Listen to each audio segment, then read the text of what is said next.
Welcome to another episode of the Beef Bar Bruin Banter TV. We're back from the Christmas break. I hope you like the best of compilation that we put out there over the Christmas break. We're back with new stuff for this week, and we're going to focus a little bit on the alumni game between the Bruins alumni and the Weyburn Red Wings alumni. That annual game going on New Year's Day, of course, in Weyburn. And the Bruins picked up a 10-6 win in that game to take back the trophy after Weyburn won it last year for the first time.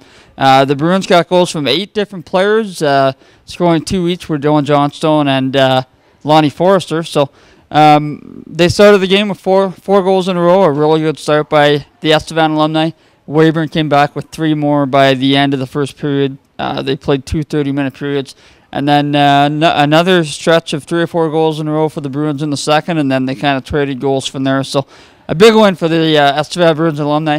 We're also going to talk to Keith Cassidy in the second part of the show about a much more miserable week for the Estevan Bruins, playing the Red Wings in the home and home there, losing 4-1 here on home ice last Sunday, and then losing 5-4 on that literally last second goal in Weyburn on New Year's Day.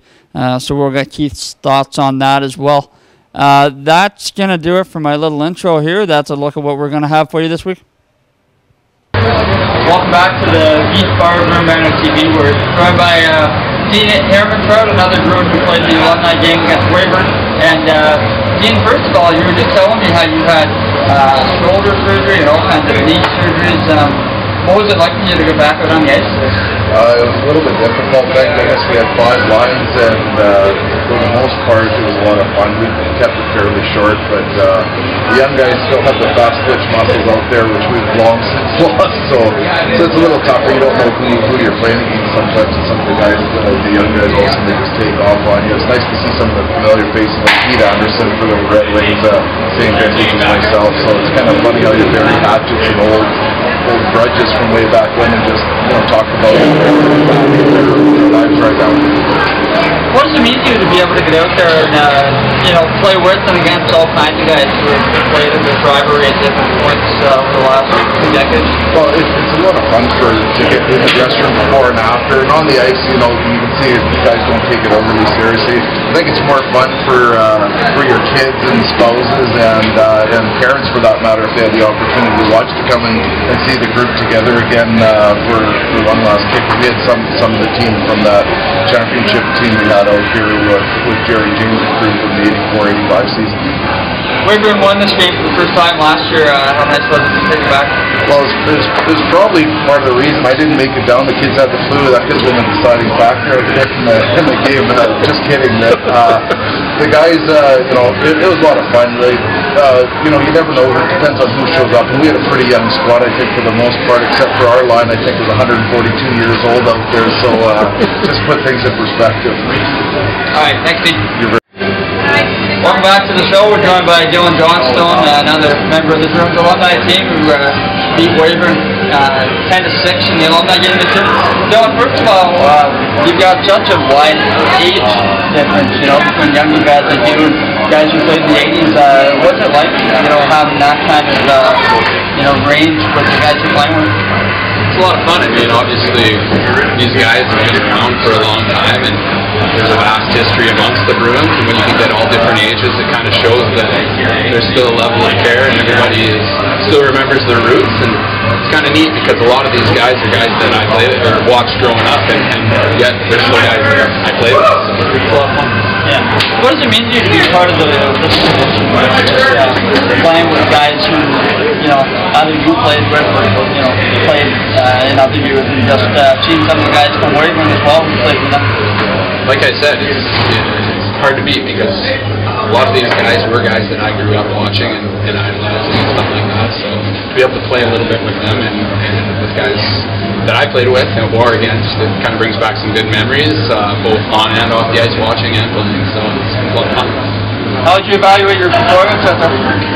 Well, you know what? I felt actually pretty good considering I haven't played a whole lot of hockey in the last year and a half. So yeah, it was a lot of fun. I played with some good guys too. Lonnie Forster still got some pretty good hands, and Riley Tatro's got some good vision. Yeah, it was fun.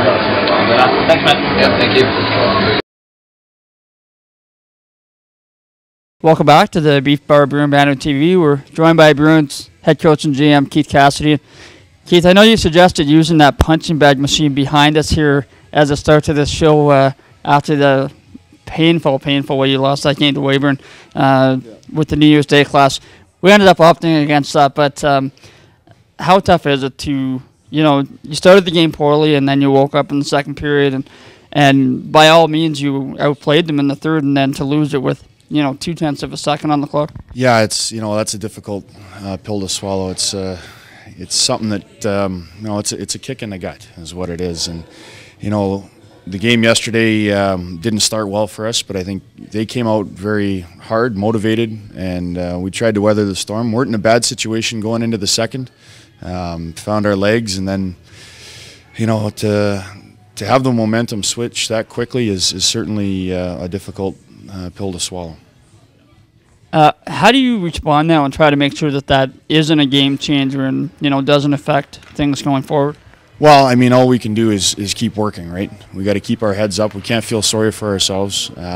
We know we have it in that locker room to do better things than we've done, and it's up to all of us to come together and do that. And the belief is still there, and it's a matter of going out and executing. And I think, you saw in that second and third period, we're perfectly capable of executing. And, with some of the new line combinations we had that we were forced into using, that, those guys got their legs underneath them, and I think they showed some good things yesterday. But that being said, we still didn't get the 2 points. But going forward, we're hoping those combinations work. And getting some guys back to being healthy is going to help, I hope, this weekend. And, but we'll just keep our heads up, keep working, keep reinforcing the positive things that have happened, and try and eliminate the negative. You guys obviously coming back from Christmas had a huge opportunity to, potentially win both games against Weyburn and go up 9 points. Turns out they win both, and they're one back with a game in hand, and, playoff spot obviously is in some jeopardy. How concerning is it the way you responded with those 2 games? Well, I mean, coming off that Melville game, we were obviously very excited with the way we played and the opportunity that we did have coming back. We talked about that. That was our mindset, take advantage of these 2 opportunities. And, we got thrown a bit of a curveball when we ended up with 2 injured defensemen right off the bat that weren't able to help us out, and with a call-up. But still, we need that drive and determination to make sure we try and take advantage of those opportunities. And we'll have one, if not both, of our defensemen back for this weekend. The DeRoos situation, I'm not quite sure of yet. I'm still waiting on a call from Moose Jaw. But getting those guys back in our lineup is certainly going to help. You've had a couple of local APs in the lineup the last couple of games, Lyndon Pastachak and Edwin Hookinson. I just want to talk about Pastachak specifically. I mean, a kid who's generated a lot of buzz as a 16-year-old and has brought some really good things to the table. What have you seen from him? Well, he came up and did everything and more that we expected him to. He was, he was a catalyst for a lot of things. That line, him and Picard and Dumaine went out there and they played real well. I mean, they generated some opportunities. They got under the skin of the opposing team. They did everything that we asked them to do. And Lyndon went above and beyond and generated some scoring opportunities as well. And we, tried to give him a little bit of extra ice time there. He's got a bit of a knack for the net, and I think he went out there and did some really good things. And it'll be exciting in the future to see him in an Estevan Bruin uniform for sure. Looking forward now to the trade deadline, obviously not too far away on the 10th of January. You guys are kind of in a spot where, you have to decide whether you're going to buy or sell or stand pat. What's the game plan there? Well, as of this point, there's still that belief in the dressing room that we can do things, okay? And that's the way we have to treat it at this point. My mindset hasn't changed on that. And if there's a player out there that can help us, get to where we need to be, then we're certainly interested in them. Age isn't an issue for me at this particular point. We have, options of whether it's a 20-year-old or even an 18-year-old. We have the options of adding those types of players. So we're in a bit of a situation now where we do have to add a player or two. Just with the Wyatt Garrigan being injured, probably, he's going to be 4 to 6 weeks at least. So we're going to have to fill that hole. And, with the Calder-Neufeld situation, he hasn't been with us for most of the year, and his return's, still in doubt as well. So we have to look at addressing those two. So adding players is something that we're looking for. Obviously, with those, those injuries, you may be looking to add some forwards. Is there anything else positionally that you're looking for?